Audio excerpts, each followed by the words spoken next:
Welcome to Be Well Now podcast. I'm Dr. Ron Dummar, and this is Nick, your incredible, curious host. I'm something.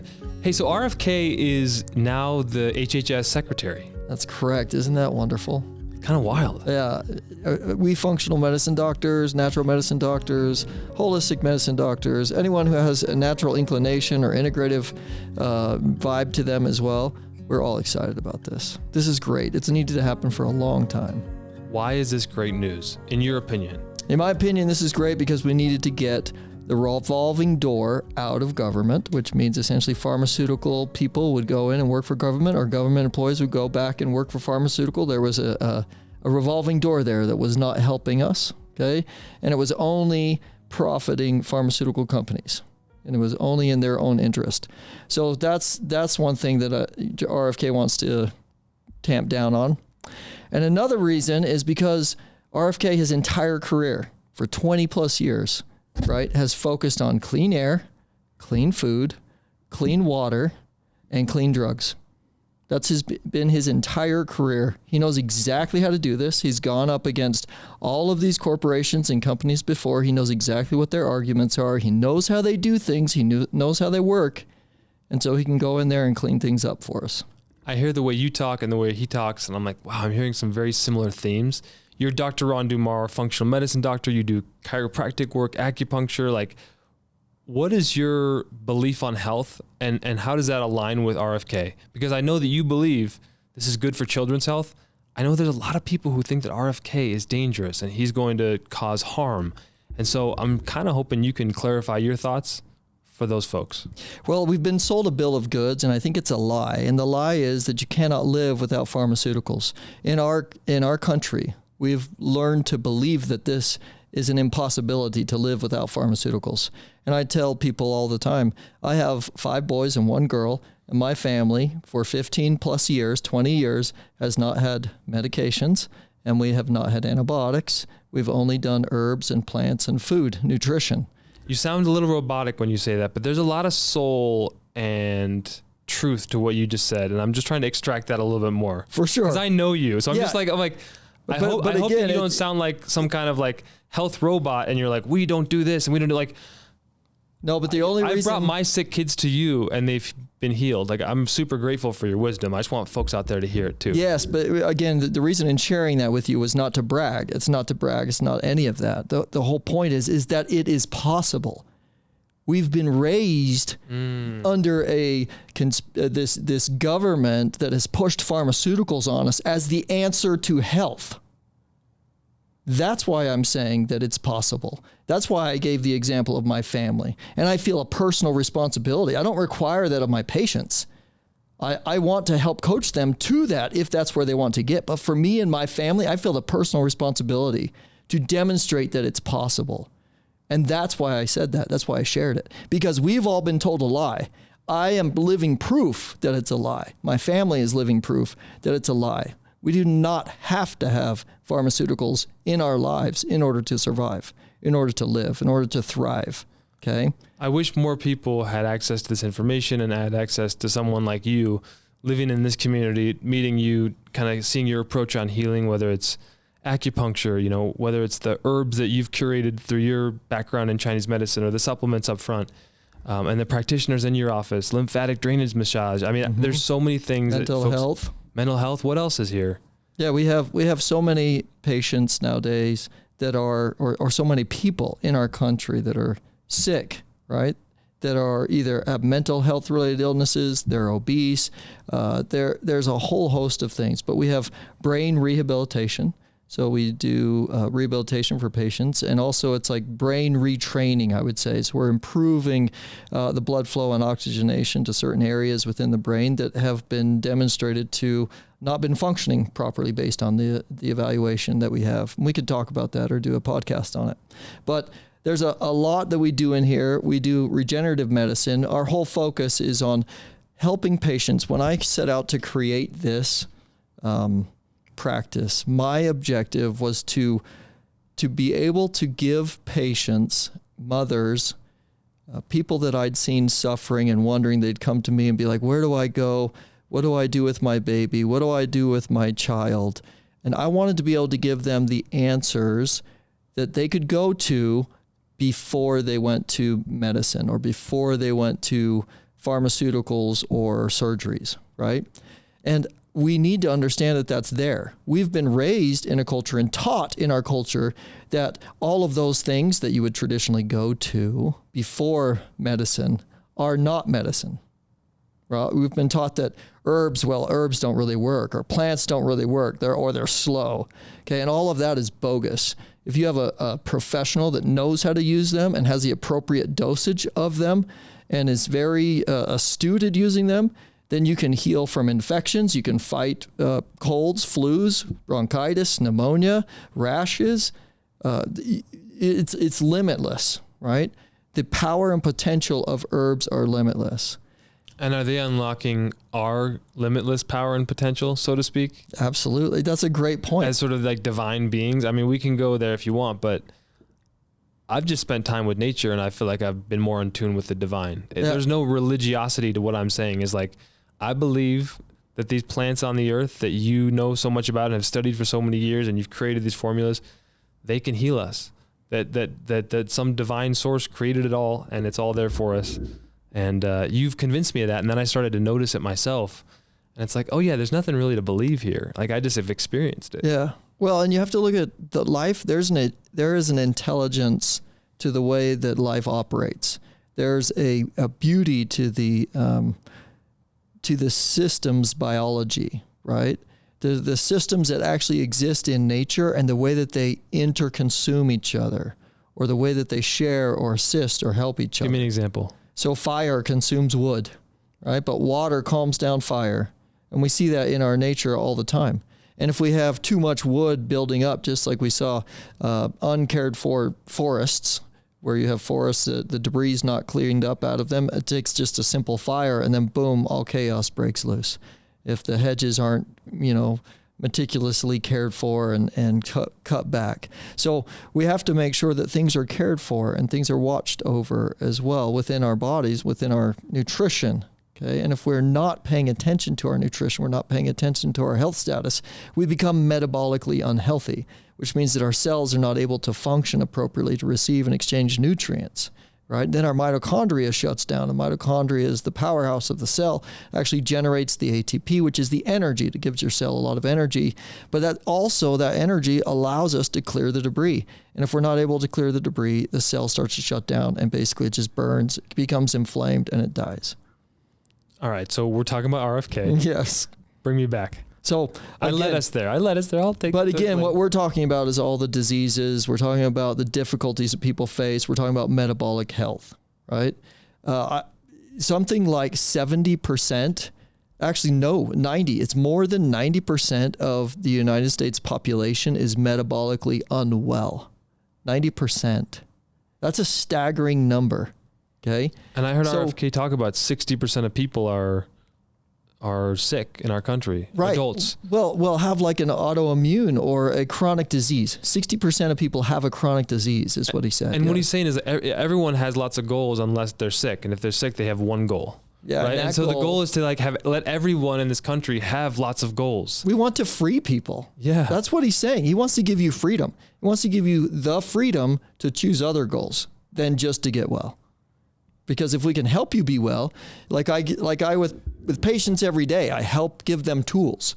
I review their status, their health status, and I say, okay, we can improve in this area or that area and this area, and this is how we're going to do it. We set up the plan for them so that they can optimize their wellness and their health now, right? That's what we want to do. We want to create wellness. We want to create optimization so that we can prevent any of these diseases and illnesses from coming on. I have a friend who doesn't think that you're a doctor and thinks that RFK is the devil. Yeah. And I know that if he feels that way, there's a lot of folks in certain political, locations, rooms, parties, colors, whatever, red, blue. I feel like there's a lot of people who think RFK is a hack and they're very by the book, like if you're a doctor, it's because you went to med school and you did all the things and you funneled into the Western medicine model and even I'm just running around here, but Chuck Schumer saying on the floor of protest of RFK is like, well, he's not qualified. He didn't work for a pharmaceutical company. That's absolutely right. So it's like there's a way of thinking about this out there is what I'm trying to say. And I'm wondering, they're going to think that you're a hack too. Well, yeah, for sure. Because if your belief, once again, is that only one person or one way is appropriate, only one way works. If you're only going to accept one way, right, then of course you would believe that way. But if you actually have openness, if you're willing to consider other thoughts and ideas, like if you're half of a businessman, you would consider other ideas, right? And so let's take for a minute, because I think the friend that you're referring to is a businessman. I think he's probably a pretty wealthy guy and probably runs his business pretty well. And I would guess to venture that he thinks out of the box, and that sometimes his thinking out of the box leads him to incredible success. And I would guess to venture that if he always thought in the box, he'd be an abject failure, right? Or that maybe he would just, kind of hum along and be satisfied with a low achieving business for the rest of his life. He has a brilliant mind in a very logical way. Yeah. Like logic. And he's willing to consider things, right? Yeah. So this is it. All we're asking is, are you willing to consider? Are you willing to consider that somebody who has fought their entire career for clean air, clean water, clean food, and clean drugs and medications and clean vaccines might be a benefit for the United States of America, for our children? And I'm sorry, but you're going to tell me the argument is that you have against me or that against RFK is that he wants clean air, he wants clean food, he wants clean water, and so that makes him a bad person, that makes him unqualified. And I'm sorry, but when did being on a pharmaceutical company board or chair or working for a pharmaceutical company or even being the president of a pharmaceutical company, when did that become the standard for a qualification? To me, I think that is the standard to be barred from government. I think if it were me, I'd say, sorry, if you've worked in a pharmaceutical company within the last 4 years, you cannot be in government. Or if you're leaving government, you cannot work in a pharmaceutical company for the next 4 years. Look, the word starts with a V. It's vaccine. And people think that he's very much in the anti-vax category, and they believe vaccines save lives. And the argument. I don't even need to, whatever I just said, probably butcher the argument. But we haven't really addressed that. How do you feel like his stance on vaccines? What does this mean for the country? Well, it means that we'll have a whole lot more opportunity for everybody to have access to vaccines by their own choice. Informed consent is what I heard him talking about. What does that mean? That's what I just said. Yeah, right? It's like you can choose into taking a vaccine, but you also have the option not to take it if you're concerned about potential side effects, which every medication, every drug has side effects.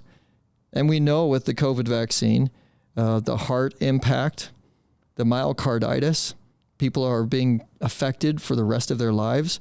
High-end athletes are not able to perform their sport anymore. And it's a big deal. We're seeing fertility rates that are affected by this COVID vaccine. There are effects. So for anyone to stand up and to say that the vaccine does not have any side effects to it, and that it is absolutely 100% safe in every way, that is an impossible statement to make. It is an impossible statement to make. You cannot make that statement. And so this is one of RFK Jr.'s main pushes as well within the HHS now, is for us to actually have open and accessible data. So we need to see these safety trials. We need to have access to the safety trials.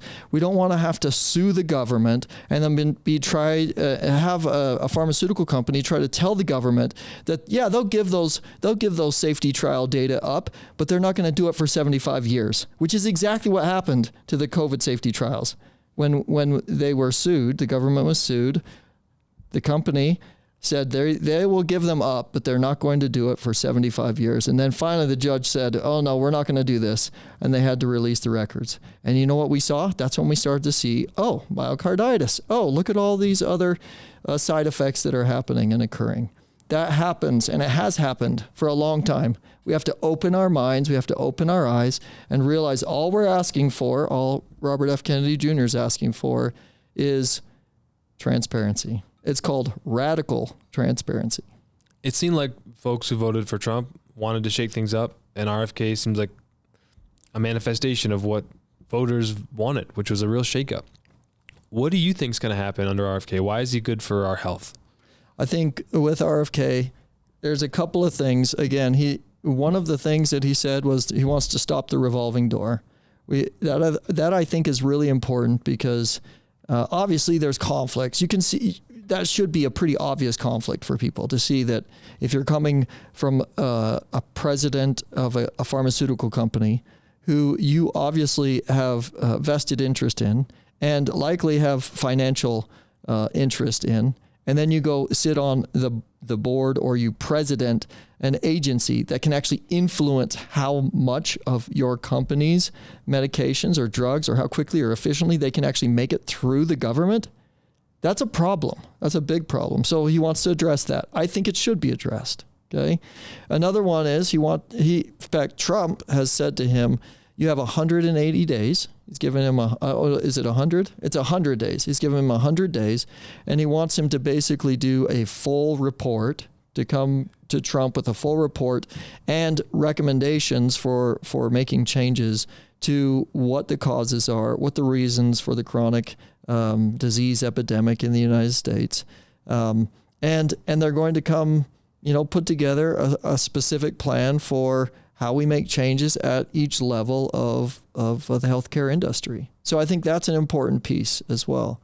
I think with Robert F. Kennedy Jr., my favorite thing is that he wants to be open. He wants the research to be open. He wants people to be able to see what's really happening rather than pushing things through and skirting safety trials or trying to do safety trials in a way that isn't actually ethical, which he is literally, Robert F. Kennedy Jr. has actually sued some of these companies to discover their methods in doing their studies. And so he's also held them to the fire to say, look, guys, this is not appropriate. You can't do these studies this way and expect to not get not have to pay exorbitant sums like many of them have had to pay in the past. The other thing is agriculture, his relationship with agriculture. He wants to dive into agriculture, and he wants to support what we call regenerative agriculture, which is where we initiate more of a relationship with the land, and we're trying to foster the healthy development of the soil, of the plants, of the animals, and all of the things, the living, the insects, everything that lives and thrives on that land. The fact of the matter is, if you lose your soil, you don't have anything. If you lose the life of the soil, you can't get properly nutrient-dense plants. You can't have the food supply that you need as a company or as a country, as a people. You have to support the soil. And that starts with what you spray on it, what chemicals you put on it. So that's why I want to support, and that's why I'm excited for Robert F. Kennedy Jr. Anything else you think is going to come down the pike? There's been a lot of talk about fluoride in the water. Well, so again, those are you're coming right at some of the points of interest that people are going to be perked up on for sure, because fluoride in water is one that he has fought against for a long time throughout his career. And look, if you want to choose to have fluoride, you can have capsules, right? Or tablets, or you can get it at the dentist, request it at the dentist. But I don't see any reason that we should be putting fluoride in the water. And we actually have studies. There's several studies now that do show that it lowers IQ in children. It's a neurotoxin. We know that fluoride is a neurotoxin. So why are we putting it in the water? And so, again, I have an argument against fluoride. I support Robert F. Kennedy Jr.'s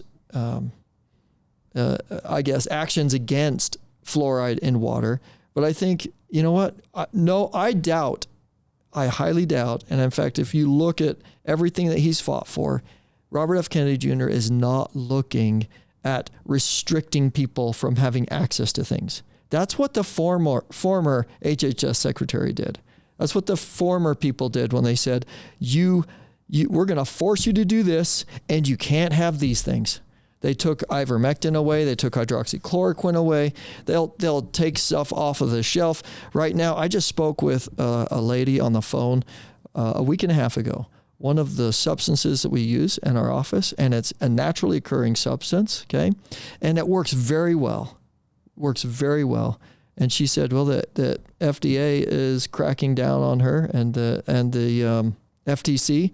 So they're having a difficulty. She's working through it right now, trying to figure it out. But for right now, she can't even sell it to us, right? So here, something that's been around for how many years? Hundreds, thousands of years. And they want to pull that off the shelf, right? And restrict access to that. And it's helping patients? And it's been helping hundreds, thousands of patients. Yeah. But here we are. It's okay. We have that happen, and it happens in our industry. And so we just have to shift gears a little bit, find other options. There's so many plants that offer those same capabilities. There's lots of ways to heal, right? Absolutely. Is that what you were referring to earlier? Like, consider there might be another way? Exactly. It's not, again, the idea is, looking at it like this, we have lived under the idea and the thought that the only way to heal, and we've been taught by our government, by our society, by our culture, in our schools, that doctors were gods, essentially, and we go to them to get healed. We take a pill, they heal us, and we're amazingly better. And our life goes on hunky-dory, and we can choose and decide to do whatever we want. And all we have to do is just show up to the doctor's office. Well, now what's happening is we have antibiotic resistant strains of bacteria, and antibiotics aren't working like they used to.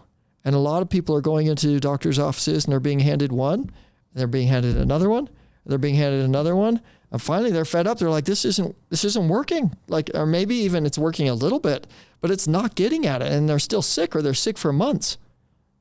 And we need to get them healthy, metabolically healthy, because if your body is metabolically healthy, it can heal itself. It heals itself. And most of your drugs and medications, most of what they're doing is just trying to calm you down a little bit until you can get, your body heals itself. Okay? That's what most medications are doing. They're just trying, they don't really have a healing, nutritive, supportive action to your body.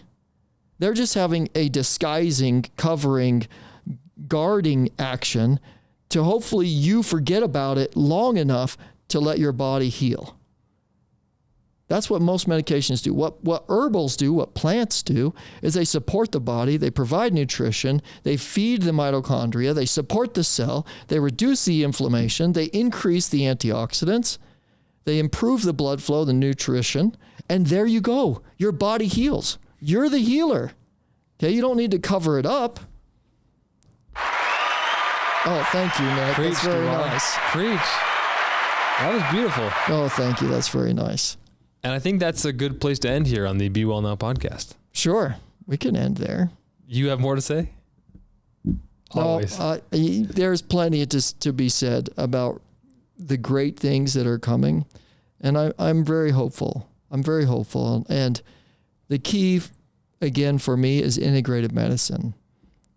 I know maybe I've come down real strong and tried to create some analogies or scenarios for people to think differently or to think apart from pharmaceuticals. And I'm not telling people to step away from pharmaceuticals. I run an integrative medical practice. I think integration is the key.